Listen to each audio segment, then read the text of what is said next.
This is Greg Penglis for Action Radio with Founding Moments, insights into our founding documents, sponsored by Santa Rosa Volunteers here in Santa Rosa County, Florida. Santa Rosa Volunteers is available at their website, SRV1776.com. That's SRV1776.com. In Federalist Paper number 7, Alexander Hamilton once again beats the same dead horse he trotted out in his first Federalist Paper, that the Constitution has to be ratified or the states will end up divided in 3 or so groups or will cause other nations to invade us.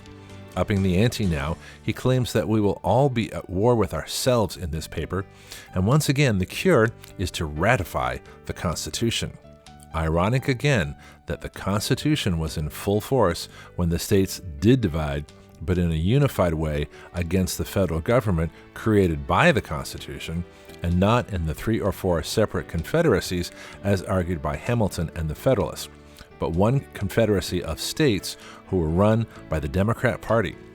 Be careful what you wish for. Hamilton begins with this question. It is sometimes asked, with an air of seeming triumph, what inducements could the states have, if disunited, to make war upon each other? This is a preposterous question, given that the states were united under the Articles of Confederation, and that no states were at war or were, to my knowledge, trying to take each other's territory. So Hamilton asks a question that requires an assumption that doesn't exist. Therefore, a legitimate answer cannot be given. But that's not the point of the question.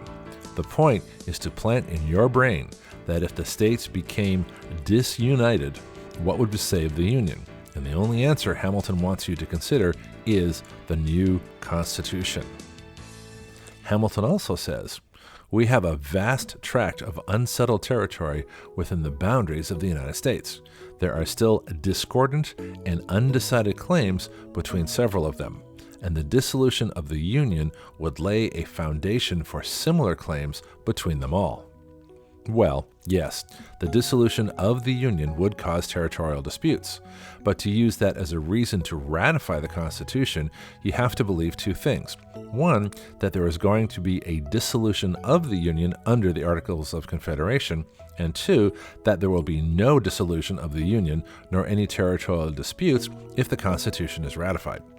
Both of those are impossible to argue as connected or even probable individually. Therefore, the argument for the Constitution from the Federalists is based solely on their fertile imagination of what they think will scare the people who would vote to ratify the Constitution the most. If this is in fact the case, then the Constitution was argued from a huge pyramid of ever-increasing lies designed to channel all thinking to a predetermined outcome without real examination, because the building block evidence and arguments of the Federalists crumble at the slightest scrutiny. They knew that, but argued it that way anyway. Kind of sounds like the government position on COVID since early 2020. Hamilton concludes, from the view they have exhibited of this part of the subject, this conclusion is to be drawn, that America, if not connected at all, or only by the feeble tie of a simple league, offensive and defensive, would, by the operation of such jarring alliances, be gradually entangled in all the pernicious labyrinths of European politics and wars, and by the destructive contentions of the parts into which she was divided, would be likely to become a prey to the artifices and machinations of powers, equally the enemies of all of them. Divide and conquer must be the motto of every nation that either hates or fears us.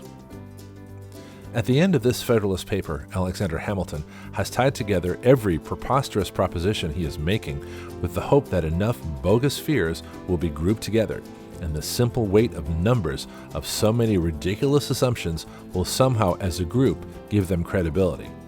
Divide and conquer. I wonder if he would have used race like it's used today, if he could. The source for the Federalist Papers is federalistpapers.org. The Anti-Federalist Papers are from selfeducatedamerican.com. The Articles of Confederation are from usconstitution.net. This is Greg Penglis for Action Radio with Founding Moments, sponsored by Santa Rosa Volunteers. Their website is srv1776.com. That's srv1776.com. Please share this report to anyone who needs it.